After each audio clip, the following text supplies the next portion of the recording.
We're going to run through some questions. It's a couple of myths about entrepreneurship, business, growth, how to scale, and we're just going to give you guys our genuine opinions on a couple of controversial topics. Entrepreneurs should always have a backup plan. My best ROI is in someone in the Philippines who is doing my outreach. When he wasn't messaging birds. Yeah, when he weren't messaging girls off my Instagram. Because I believe the harder you work, the luckier you get, but you can sometimes speak to the right person at the right time. Luck is when preparation meets opportunity. The second biggest lesson I've had in business is don't hire cheap labour. If I ask you this, when you quit your job at Dial-A-Flight during COVID, during lockdown, when no one could travel, you went full-time with your business. Yeah, did I have a backup plan then? Yes, I did. We had 2 staff at the time. We took them to some sick bar in North London. Must have spent like a quarter of the company turnover in that one night. It was about 5k at the time, 5k profit in our first month. So we was like, fuck it, let's go all in. This is a good one. This is going to ruffle some feathers. So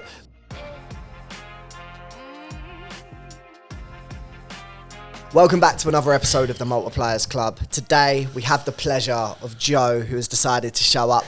The main man is back. Wake up. Welcome back, mate. The main man is back. Keep check on these wires, mate. Make sure Sam ain't treading on them. If anyone has reached out, and I do appreciate the messages, asking why the audio on a few of the previous episodes weren't the best, this man to my right is to blame. It's because I've got big feet, and do you know what they say about big feet? Big socks. That's what I'm going to say, right? So today we're going to run through some questions that we've been asked to raise opinions on, and it's a couple of myths about entrepreneurship, business, growth, how to scale, and we're just going to give you guys our genuine opinions on a couple of controversial topics. So I've got a list of like 10 questions here. We'll try and get through all of them. Obviously 4 opinions with different maps of the world and different outlooks, so it should be an interesting episode for sure. Stay tuned. So question number 1 is, and this is going to be an agree or disagree. We have a whiteboard. We're going to write down whether we agree or disagree, and we're going to elaborate on that. So first question is, every business should aim to scale as quickly as possible. Everyone show your whiteboards for your opinion on this matter. What have we gone with? Right, yeah, well, Jake, you'll disagree. Joe, you'll disagree. I'm disagree. Luke, you'll disagree. Let's start with you, Jake. Why do you disagree? Because I've done it and failed. Pretty much. Did you fail? Elaborate on that. I wouldn't say you failed. I'd say that you had lessons. A change of experience. I didn't. Just growing, investing too much money, hiring inexperienced people. I feel, if I'd done it differently, then I'd have a different answer. But I hired inexperienced staff and scaled way too quickly. Put my overheads, just thought bigger is better. But there's not. There's always a different way and strategy to play it. Like what Joe's doing at the minute. Got a lot of part-time people, personal assistants to help navigate things, subcontractors, that kind of thing. Rather than just thinking, right, get staff, get a big office. I don't think you did that quite quickly though. You're still doing it on your own for a while. And I think you were still making good money, better than most. So I don't think it's fair to say on you failed. I don't think you failed. I think you just had a couple of life-changing experiences that made you, evaluate things. Well, it didn't work out. So my eyes is failure, but you learn from your failure. It's not a failure. You just get back up and go again. Like I failed in that respect, but it turned out to be, a great lesson. And I learned that, use subcontractors, use part-time people. Don't just get the big office. Don't just get the staff that you think that big corporations have, because they would have gone through that at some point as well. Word. Turnover is vanity and profit is sanity, as they say. So, Joe, why do you disagree? Yeah, I just think it's same. I've scaled down a little bit too on the second, and just reviewing all overheads, just trying to cut wherever possible. But I don't know. It's interesting because at the same time, for me, I think it also depends what business you're in. But for me, kind of getting to that stage quite quickly, or growing, or getting to a decent size, to give you an opportunity to then cut back slightly to become more profitable. I'd rather walk into a business doing 5 million turnover a year, breaking even, than go into a business doing 700k a year, making 100k profit. So in that instance, I do think bigger is better, because I'd rather go in and then do what I'm doing right now of becoming a bit leaner, cutting back where possible, trimming our overheads, trimming some staff, using subcontractors, doing things like profit shares with people, so that, okay, yes, I am willing to sacrifice some profit, but profit is only profit, so they're only going to earn that additional money if we hit certain targets, obviously. Commission, innit, I suppose. Exactly. So then it buys those people in. They're going to work harder. It means you can trust them to deliver, because it's in their best interest too. So I'm just remodeling it. But I do think you want to you do need to chase turnover to an extent, because one thing's for sure is you're never going to be making £1 million a year if you're not turning over £1 million a year. Do you know what I mean? So that's very true. You do need to at least get to a stage where you stand yourself a chance. Like, I think if you're going to turn over £5 million, you've got a chance of, that 20%, depending on what industry, you can make a 20% in a business. You stand a chance to make £1 million if you now play it smart and you make the right moves. Okay, cool. So yeah, makes a lot of sense. And Luke, have you said disagree as well, Luke? Luke said disagree. We've all as well. said disagree. So Luke, why do you disagree that every business should scale as quickly as possible? What's your take on that? Yeah, I disagree because it said every. I think some businesses, yeah, why not? Like, depends on the scenario of the situation, like of the business. Like, if you've done it before, is it brand new? I think if you're brand new to it, then like you're gonna have to take it slower than if like you'd already maybe built it before and now you're going again. Makes sense. Similar like with like the trade upgrade and HRO Media, like trade upgrades, we're doing that way faster than we did HRO Media because we know what we're doing. Yeah. So, yeah, definitely. Like, yeah, you just got to be careful on the way, really. The reason I say disagree is, well, I actually agree and disagree. I feel like it's subjective depending on what the business owner actually wants, because there's business owners out there who have white water rafting businesses and they've started that business because they love white water rafting. That's their lifestyle. So they don't really care too much about making crazy scalable profits. They just want to make enough to get by. Whereas there's other business owners that want to scale as quickly as possible. So I think you have to take it on a case-by-case basis. Yeah, it's actually true, to be fair. If you think of certain things like even my first business, the personal shopping business, there was not really any reason to not scale that as fast as possible. So I did, and that worked. And within 7 months, it was a good business. I guess it comes down to just risk, doesn't it? I agree. Like with the trade upgrade, we're trying to scale that as quickly as possible. With HW Media, we're trying to scale that as quickly as possible, but we're not going to try and scale as quickly as possible forever. We just know what the end goal is. So I like to work backwards. Like, where are you trying to go? And then work backwards from that goal and see what you have to do. Yeah, that's to true. You scale. definitely have to forecast, because like you get a lot of businesses, like you come up with a brand new idea, for example, and you'll get an investor that will invest £500,000 because it's such a good idea. If you forecasted what the profit looks like, you will scale as quickly as you can. So in some scenarios, scale as quickly as you can. If you get an investment and it's someone else's money, then why not? I also think, like what Luke just said as well, though, there's also a point, like I've always said this, where there's a lot of people, especially if you're not in business, a lot of people say this, you don't want to grow too fast because you risk going bankrupt, and they just kind of put that blanket approach to all business. But realistically, the only reason to not scale fast is because you just don't know what you don't know. You don't have the knowledge, the systems, the processes, the people. You're missing something why you can't grow fast. For instance, if I don't know, whoever, a top entrepreneur, Elon Musk or something, went to start a business, he's going to grow that to 1 billion like that because he knows exactly what to do. So it's not risky for him to get to 1 billion turnover within 12 months. It's not that high risk because he knows what he's doing. Same like you boys now doing your trade upgrade to get to whatever you'd call your number is, 50k a month, 100k a month, whatever that number looks like to you. You feel so comfortable getting to even call it 30k a month, whereas when you first started, you're chasing that first 10k a month, and you're like, if I went to 30k a month, I'd probably collapse the company because I just don't know what I'm doing. Yeah, story on that is with HW Media, we've been running HW since 2019, 5 years now. I think it took us 1.5 years, 2 years to get to 10k a month, and we were so gassed when we got 10k a month. We had 2 staff at the time. We took them to some sick bar in North London. Must have spent like a quarter of the company turnover in that one night. We were so gassed. And with trade upgrade, the first 4 weeks we scaled to just shy of 15k cash collect first month. 4 weeks, more growth than a year and a half with the first business, which is mad. So and that's another business we scaled too fast on. WHW. WHW. Yeah, that one was fun. We got our first flat and we got it in August in Brighton during COVID, where no one's travelling out the country. Everyone's staying in the UK, staycations. We got our 2-bedroom. I think we done 7k profit or even just 7k revenue. I can't remember. It was either or. But we was like, we fucking cracked it. Like, even if it was 7k, was it 7k turnover? Well, I don't think it was 8k at bookings. All we knew is 8k in bookings. We were getting a lot of money come into the It's account. about 8k in bookings, so it would have been another like one 5 quickly. Well, we had 2 by that time, innit? Yeah. Got 2 very quickly. It was about 5k at the time, 5k profit in our first month. So we was like, fuck it, let's go all in. And then, yeah, it's just completely I the swear that wrong was at one thing point, to that was do. doing like 30, 40k a month turnover when we had 6. Yes, easily.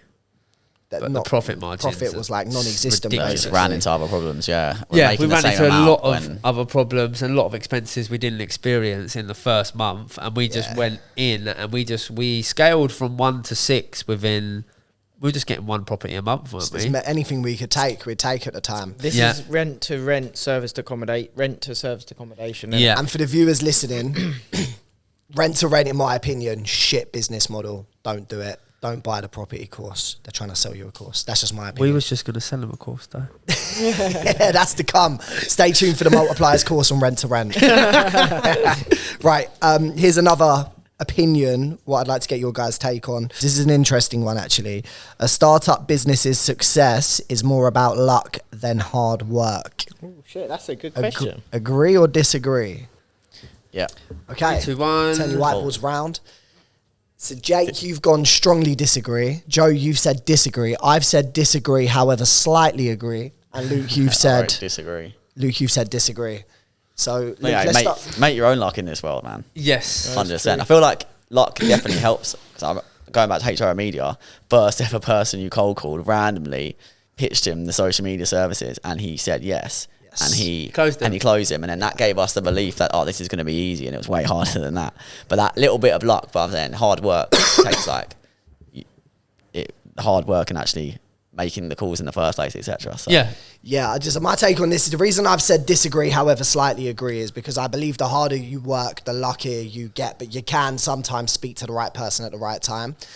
So luck is when preparation meets opportunity.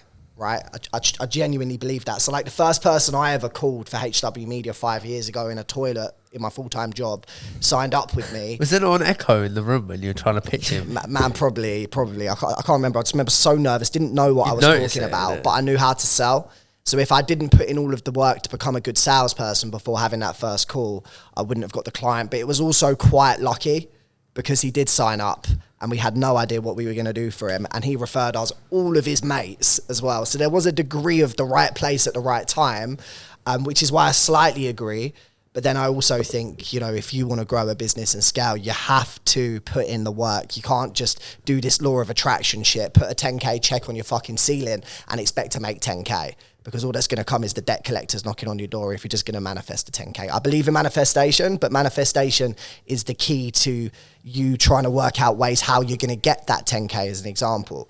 Does that make sense? So I disagree, but there's a slight element of luck as well, which I think is quite relevant. The only reason I'd slightly agree is just because, especially if it's your first business, there's kind of luck in, everyone's got what I've spoke about before, uninformed optimism. And so there's some luck in just choosing the right business or business model, and you're probably not going to understand that when you're first getting into business. So that's kind of where the luck can lie. But aside from that, it's just hard work.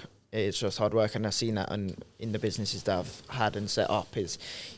Although I don't think you should compare to other people, you can also just notice where you've got and where other people have got when they started at the same time from the same place. And when you're 10 times further ahead than them, it's in the same industry, that comes down to the work that you put in, really. Why do you disagree? Well, why do you strongly disagree? You've slightly changed my mind a little bit, because this is what your reference to luck is. Because my version is if you're feeling lucky and you're just sitting there and waiting for it to come, it doesn't happen. The luck comes once you actually start putting the action in. So, yeah, my first initial thought was I strongly disagree, because you wouldn't have that luck if you didn't get on the phone. You wouldn't have that luck if you didn't make that social media page. You wouldn't have that luck if you didn't go out of your house and go to that event. Do you see what I mean? So you are still creating the opportunity. You're still creating the luck. 100%. But you are right that actually, so that can still play a part to it. So you slightly changed my opinion. I think it's important to go through life just thinking you are lucky. Like, I always go through life just thinking I'm a lucky guy, because it's better to think that you're lucky than to think that you're unlucky. Like, imagine if you think you're unlucky. That's not going to serve you well. You're better to just go through life thinking good things happen to you and you're a lucky guy. You know, it's good for the mind. This is a good one. This is going to ruffle some feathers. So, being a good boss is more about empathy than authority. Agree or disagree? Oh, that's a good one. Turn your whiteboards round. You can't fucking do that. Sam's just fucking cheating about You can't both. literally put Luke didn't both write answers. either, he just put agree. Yeah. So, Jake, you've gone authority over empathy. Jake, what's yours? So that one is the opposite to Empathy. what you wrote, yeah. Luke's empathy. So Luke's empathy. This is why Luke's good cop and I'm bad cop. So you've said You've authority. done both, though. Joe, you've said just authority. Have you done both? I've said authority with empathy, right? Because I feel like they're both important. Yeah, You can't that's do not that. the question. That's not the question. I know, but would You you not asked agree the that you need question. both, though? What? Or you need, like, authority, but you need to come from an empathetic standpoint Yeah, but which to one win of that those is way more of important? thinking. Yeah, I Says mean, that's more, the though, right which one's answer. more. But this isn't about what's the right or wrong answer. It's about your opinion. Oh, so, okay, so if I could pick one of the other, I'm going to say authority. However, Yes. authority without understanding and empathy will create hate and a dictatorship. Yeah, but- Right? Like, so just to finish on that, right? I think, Luke, you actually told me this. You learned this in Metro Bank when we first started hiring people. A good leader is motivating people to do stuff for you because they want to do stuff for you, right? Whereas, you know, if you're managing under fear and authority, like, you can't do this, you can do that. All right, cool. You might, like, have people obey you, but they'll resent you, and your retention of staff's never going to be good. Yeah, but that's So also I feel like the mixture of the two is important. depends on your perception of authority. That's why I put it, because authority doesn't have to be some angry boss screaming, shouting, some... It's got a negative connotation, Yeah, it's isn't got it? a negative connotation, but it doesn't need to be a negative connotation.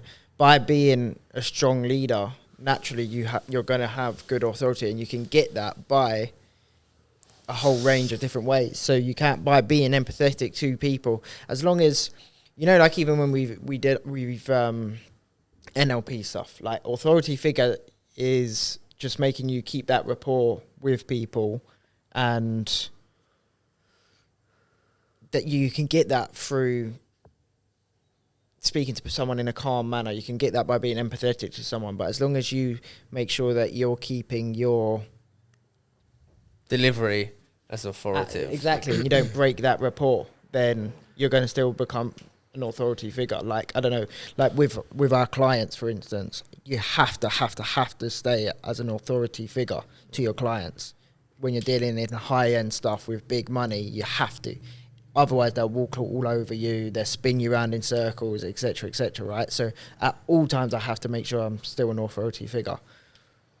But at the same time, I don't go there and push my weight around. Do you know what I mean? I'm still having a good conversations with them, etc. But Yeah, to be honest, just making sure you I can hold your ground. actually completely agree with that, Joe. I think your authority side's important, but you have to have like other parts to the kind of managerial pie. But the authority has to be higher, because if you're only just some empathetic boss, oh, I understand why you're late, I understand why you're sick, people are gonna walk all over you, man. You can't run a business like that. So yeah, I think two are important, but authority over empathy for sure. I just Jake, think what's your take? redefining authority. Yeah, same as you two, really. I mean, it's not necessarily a nasty word. It's just doing it with respect. You can be authoritative with respect and getting your point across. Because, like you say, if you have too much empathy, like, you're just going to get walked over all day long. It's like, what's his name? The guy we all like, Jeremy Lee Minor. Yes. See how he talks. Everything's about being an authority figure, but he's not there. In fact, one of the main things he uses when he talks about tonality is empathy, but it's all to still place himself as an authority figure. Do you see Very what I mean? true. You can have empathy, like, on one or two occasions, but past that point, you can't then just continue to have empathy. Yeah, like my need to- nan died. 3 times in a week. Oh, I saw a really funny meme. It was like when you start a new job and both of your grandparents are alive again. The guy's smiling. I see that. That's jokes, yeah. Jesus Christ. Lukey? I think it's the same. Really, like with I guess. No, you said empathy. Yeah, but I mean, you've all said authority with empathy, right? So, but empathy with authority can work the same way. If you're too empathetic, then you're going to get walked all over. If you're too authoritative, then your staff aren't going to want to be there, and you're going to have to keep getting new ones. So, I think what you said is quite good, because you said, okay, thinking about authority in a different way. Because when I first thought of the word authority, it's people shouting at people, being disrespectful to people. That's how I saw authority. But I think if you do it in the right way, that makes sense. Yeah. Delivery. I feel like you have to have empathy though, but same with empathy, you got to have authority at some points, innit? Like a CEO, they're much more authoritative than they are empathetic. Definitely. A head teacher in a school, same thing. Much more authoritative than empathetic. Well, if you study billionaires, they're all like, they don't have much emotion. They're all No, a they bit don't have weird, any aren't empathy. they? Yeah. Like, they're definitely authority. I don't think they have any empathy. I think to even get to the billionaire status, you have to be tapped. Like, it's different to just being a millionaire. These guys are that's sleeping risk, in their just offices. like super risk. Next level shit. Richard man. Branson authoritative. Yes. I haven't, like, read I would much say of his books Richard or Branson, anything. like, so from what I've seen of him, is he like breeds some mad fun work culture. He likes being a bit wacky, a bit different, but he's definitely authoritative as well. You don't get to Have to billionaire be. status That's- without being. That's what I mean. That authoritative. everyone is. If you're a leader in business, you are. It's just redefining the word authority. Like, authority doesn't have to be Lord Sugar, where it's just like, you're fired. Da, da, da, I was da, thinking da. of Joseph Valente, you know, just shouting, Yeah, but- shouting at his Yeah. team all the time. No but empathy. they make good money, do you know what I mean? So guess what? Just what you define good boss, right? I think Yeah. Jeremy A Lee man of the Miner's people, empathy. A man of his business, authority. I think Jeremy Lee Miner's a good example. though, Great example, to be fair. of someone that's still high authority, but in a much better way. Yeah. Agree or disagree, lads? Entrepreneurs should always have a backup plan. 3, 2, 1. Wow, strongly disagree. Everybody. Oh no, actually, Yeah. Jake's agree. Disagree. Joe's disagree. I'm You strongly guys have definitely disagree. thought about it in the wrong way. What are you, Luke? What are you, Luke? But disagree. Disagree. I know how Let's you start guys with have all you, thought about Jake. this. You guys have all thought about it as in your backup plan needs to be on your 100% in your business. There's no fail. You know, you can't fail because this has to work. That's how you've probably all thought of it. I just thought about I'll just Not make the backup necessarily. plan. If it does go wrong, I'll just make it then. Yeah, I'll pivot. I'll Fuck just it. pivot then. I won't make it in I'll get advance. distracted otherwise. My mind will start wandering. Mine is more like a case of if you have a scenario, you already know how you're going to get out of it. Potentially, there's already an exit plan as to how you're going to get out of it. Strategically, just trying to think of an example where like I've been in shit and In business. yeah, in business. But yeah, it's more about having a plan to, if I spent that money, then, for example, just spent the money with Byron. The backup plan is that not necessarily if it goes wrong, but if I don't get anything of value from the mentorship, then the backup plan is actually to tap into his network and get business from his network. That's not really a backup plan. That's, just part that's I of would an say that's a example. strategic way of thinking for what you've invested in, though. But that is a backup plan, really, because I've invested 5k into something. I don't know if it's going to work or not. All right, But let me the ask you backup this, plan right? is So to when- be when able I was to thinking more But bigger that isn't picture a though. backup I was thinking plan. of a more That is bigger part picture. of the plan. The plan is from day one you're going in and you're trying to still tap into his network and recoup that money. It's not, the plan isn't, if the mentorship does really The well. plan I'm is not- that is plan- the plan though. That's the A plan A is to get on to his mentorship and go full steam ahead and earn money from that. The backup plan is if it does if I don't get any value from the mentorship. What you're saying program, makes sense. I think the in the bigger backup plan picture, though, is innit? No, but if to you- then Right, I able think the to- best way, if we frame this slightly differently, so if I ask you this, when you quit your job at Dial-A-Flight during Yeah. COVID, during lockdown, when no Yeah. one could travel, you went full-time with your business. Yeah, did I you have a backup plan? then? Yes, I did. What was So I was that? doing hot tubs at the same time. I was selling PlayStations, Xboxes, trainers, anything I could do to make money, to get by. So I know if I went broke tomorrow, the business went down, I'd be door knocking, I'd be doing something sales, I'd get obviously pandemic stuff, you'd get involved in something like that. There will always be something that you can do. Not necessarily have it mapped out, but just know that there's always something else that you can fall back on. Okay, that's fair enough. Why do you disagree, Joe? Just because yeah, the fact that if I think you need to be all in, try to be all in the businesses that you're doing and the plan that you're trying to execute, because there's enough headspace and thought process that needs to go into current plan and current situations without you needing to think of a second option too. And ultimately, if you think that's plan B is still going to be, you must think that's also a good option. So then it's your shiny penny syndrome, and you're going to end up fucking getting distracted or trying to do that. You're not going to come up with a plan B that think it's kind of half shit, really, especially when you're entrepreneurial. So it's just a distraction. And I think when you are entrepreneurial, you know that worst case scenario, if anything does happen, I'll just deal with it then. I'll pivot, and I'll always be able to jump on something else if I have to, or pivot my business, whatever. So I don't think you need to plan. If you're entrepreneurial, you've always got another idea. So you would probably have a backup plan if your backup plan probably at the minute, if shit went wrong with the building stuff, you just pivot straight into property. You've got your backup plan.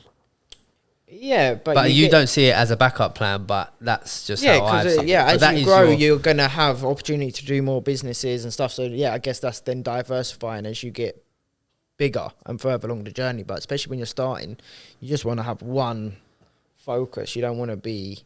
I think it depends on how far you go into the planning. Like that's how I took it. Like, don't want to have a big plan about this goes wrong.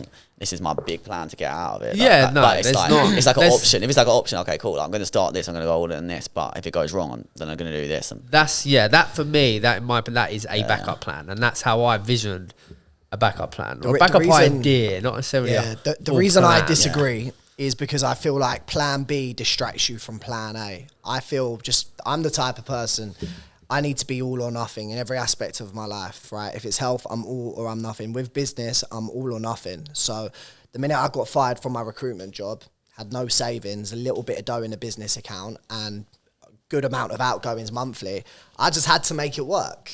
We had to make it work. There wasn't no backup plan for me. And in the first month, we 3x'd the company. I guess the backup plan would be like you could just go and get another job, innit? Yeah, I guess so, but I wasn't really thinking that at the time. It's not like you planned it out. It's just like if it happened, it's like an option. I also think I suppose so. Yeah, maybe my view of a backup plan is just having option number 2. I think that's your entrepreneurial mind within itself, though, because you're just thinking of alternative ways to make money. Yeah, do you get me? I wouldn't say it was like a safe backup plan, because if your backup plan was still a risk. It was still selling hot tubs. It was still selling trainers. It wasn't like, I'm going to go learn a trade, or I'm going to go get a 9-to-5 again. Like, you were still in the mode of risk for the backup plan. And you also don't want the plan to be too strong, because then as soon as plan A gets hard, you'll just think, oh, yeah, the plan's not strong. Plan B, I'll just jump like to that. It's backup options. Yeah. Backup dancers. Oh, next up. Hiring cheap labour, even if overseas, is the best thing for a startup to do. Agree or disagree? Agree. Right, me, Jake, and Luke have. Right, Joe, go first. Joe's disagreed. The second biggest lesson I've had in business is don't hire cheap labour. Don't hire people that are shit. People that are cheap are usually shit. And even when you're starting up, find a way to attract the best talent. That's what's going to grow your business. People that have been there, done it. They've been in businesses or organisations ahead of you, better than you, in their field, whatever it might be, whether it's sales, marketing, operations, whatever it might be, they need to be more experienced than you. You don't want to be training them, especially when you've just gotten started. That's the mistake I made way too many times. And I think cheaper doesn't save you money. I've learned it just multiple times over. Cheaper does not save you money. If I pay someone £150 compared to £250 a day, I know full 100 million% I do not save £100 a day. It costs me so much more money, because the people that you're paying bigger money to can actually help fully drive the business and get you there quick, and from day one impact to help bring revenue or profit into the business. You just got to find a way to attract them, whether it's whatever you buy them into, commission, bonus, just the long-term vision of the company, whatever it is. But you got to attract the best talent. Don't go for cheap. Yeah, makes sense. So I feel like it's industry specific. I know in your game, construction, staff's a massive issue. Cheap labour are normally getting on the packet on a Thursday, not showing up on a Friday. In our game, social media marketing, slightly different, purely because you can hire across the whole world. So For example, I've got some A players in South Africa who I pay $1,000 a month to. They're balling out. They've got swimming pools in their garden. $1,000, just as one example. This guy who I'm talking about, he's great. He generates leads every day from sending cold outreach on my brand. And he's unreal. I think our first ever hire was a guy called John Dave. We were paying him $20 a day. That wasn't his name though. Nah, of course not. The guy with 2 first names. So he was on $20 a day. Our first ever hire, it's affordable, so it's more accessible for a startup business. And as long as you coach and train them in terms of systems of what to do, like cold email, cold DMs, it can be really good. It can be really, really good. But then I also agree with the fact that if you want A players, like where me and Luke are in business now, we only want to hire the best of the best. So we're starting to pay a bigger wedge.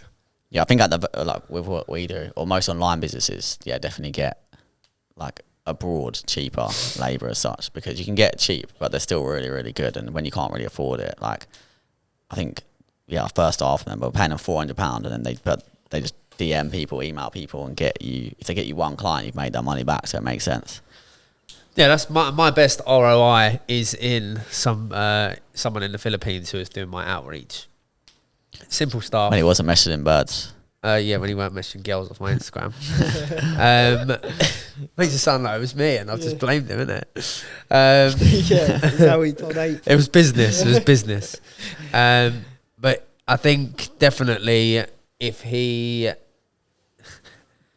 cost me any more, then there wouldn't have been a great ROI, because it's still investing a lot of time. It's not just about the money; it's about the time you have to invest in these people.